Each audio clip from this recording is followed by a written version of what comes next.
تو آج صدر سپریم کورٹ بار عابد زبیری دلائل انہوں نے شروع کیے، تو انہوں نے جب یہ کہا کہ ود ایٹ موسٹ رسپیکٹ، تو قاضی فائز عیسیٰ نے کہا نہیں، آپ ایٹ موسٹ رسپیکٹ کو چھوڑیں، آپ دلائل دیں۔ اور اندازہ قاضی فائز عیسیٰ کی عدالت کا لگائیے کہ عابد زبیری سپریم کورٹ بار کے نہ صرف صدر ہیں بلکہ وہ ان کے وکیل تھے، اور قاضی فائز عیسیٰ یہ سمجھ رہے تھے جیسے وہ تحریک انصاف کے وکیل ہیں، جس پر انہوں نے بتایا کہ میں سپریم کورٹ بار کا وکیل ہوں، میں کسی سیاسی جماعت کا وکیل نہیں ہوں۔ اور ایک اور خبر سن لیجئے، جرنلسٹ عدیل سرفراز کہتے ہیں کہ جسٹس قاضی فائز عیسیٰ نے جسٹس منیب اختر کو سوال کرنے سے روک دیا۔ جسٹس قاضی فائز عیسیٰ بولے کہ ججز اپنی رائے فیصلے میں دے سکتے ہیں، وکیل صاحب ایک بات ذہن نشین کر لیں، آج کی سماعت آخری سماعت ہے، ہم یہاں وکلاء کو سننا چاہتے ہیں۔ بالکل ٹھیک ہے، جسٹس منیب شاید اس بینچ میں کانسٹیٹیوشن کو لے کے جو چند ججز ہیں، چند نہیں بلکہ ایک دو جو ججز ہیں جو سب سے زیادہ ویلڈ سوالات اٹھا رہے ہیں، جو سب سے زیادہ کانسٹیٹیوشن پر گرپ رکھتے ہیں، ان میں سے وہ ایک ہیں۔ آپ ذرا اندازہ لگائیے کہ چیف جسٹس عمرتاب بندیال کی کورٹ ہوتی اور جسٹس قاضی فائز عیسیٰ کو سوال کرنے سے روک دیا جاتا تو کیا رد عمل ہوتا، گھنگرو توڑ دیے جاتے۔ لیکن کیونکہ قاضی صاحب کا معاملہ ہے اور قاضی بھی ان لوگوں کا ہے جنہوں نے قانون اور آئین کو اپنے پاؤں تلے روندا ہے، تو کون ان کے خلاف کچھ بول سکتا ہے۔ لیکن سوالات بڑے واضح ہیں۔ جسٹس اعجاز الاحسن نے کہا کہ پارلیمنٹ رولز نہیں بنا سکتی، نہ ہی رولز بنانے کے لیے قانون سازی کر سکتی ہے، موجودہ قانون کے دائرہ کار میں رہ کر رولز میں رد و بدل کرنے کے اختیارات صرف سپریم کورٹ کے پاس ہیں۔ لیکن جسٹس قاضی فائز عیسیٰ بولے کہ آئین کہتا ہے کہ سپریم کورٹ اپنے پریکٹس اینڈ پروسیجر کے رولز بنانے کے لیے با اختیار ہے۔ اگر سپریم کورٹ آئین سے بالا رول بناتا ہے تو کوئی تو اسے یاد دلائے گا کہ آئین کے دائرے میں رہیں۔ اب اس حوالے سے جسٹس اعجاز الاحسن کے سوالات بڑے ویلڈ ہیں۔ انہوں نے کہا کہ اگر اس قانون کے تحت دوبارہ قانون سازی بدل دی جائے تو اس کا کیا ہوگا۔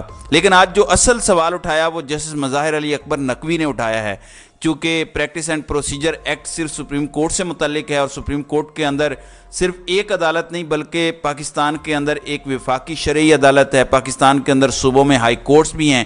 تو آج جسٹس مظاہر علی اکبر نقوی نے سوال اٹھایا کہ سپریم کورٹ کے رولز پر پارلیمنٹ نے پابندی لگائی لیکن ہائی کورٹ اور شرعی عدالت کے ضابطوں پر کیوں نہیں ہے؟ یعنی آپ سپریم کورٹ کے اوپر جو چیز لاگو کر رہے ہیں وہ باقی عدالتوں کے اوپر لاگو کیوں نہیں کر رہے؟ اس حوالے سے جسٹس اعجاز الاحسن نے کہا کہ ہائی کورٹس اپنے پریکٹس اینڈ پروسیجر بنانے کے لیے خود با اختیار ہیں۔ اس حوالے سے اگر ہائی کورٹ با اختیار ہے تو پھر سوال یہ پیدا ہوتا ہے کہ سپریم کورٹ کیوں با اختیار نہیں ہے؟ تو جسٹس قاضی فائز عیسیٰ ظاہر ہے عدالت میں سوال برداشت کرنا بڑا مشکل ہے، اور پھر ایک ایسا جج جو پوری سماعت کے اوپر ڈومینیٹ کرتا ہو، جس کے سوالات کو اپریشیٹ کیا جاتا ہو، پھر لوگوں کو پتہ ہو، تو بڑا مشکل ہو جاتا ہے۔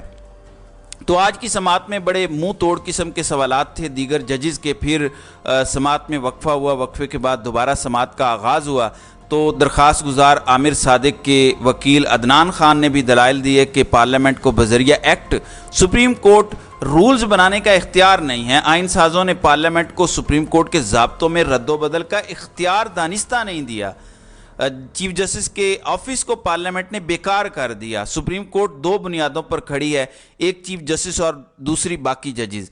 اس پر جسٹس قاضی فائز عیسیٰ نے کہا کہ چیف جسٹس کو جہاں اختیارات دیے گئے وہ آئین میں درج ہیں، چیف جسٹس کو سپریم کورٹ کے سوا کہاں تنہا اختیارات دیے گئے؟ جس پر وکیل عدنان خان نے کہا کہ آئین کہتا ہے چیف جسٹس خود بغیر کسی مشاورت کے بینچز بنا سکتا ہے، اگر دو ججز کہتے ہیں اگلے ہفتے سے بینچ نہیں بنانے، صرف چیمبر ورک کرنا ہے تو چیف جسٹس کے اختیارات بیکار ہوں گے۔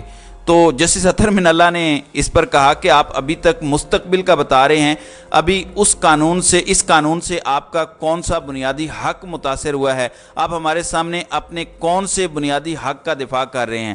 تو وکیل عدنان خان نے کہا کہ پارلیمنٹ کو قانون سازی کا اختیار نہیں ہے، اس سے تمام بنیادی حق متاثر ہوتے ہیں۔ Supreme court practice and procedure act سے انصاف تک رسائی کے آرٹیکل 4 کی خلاف ورزی ہوئی ہے۔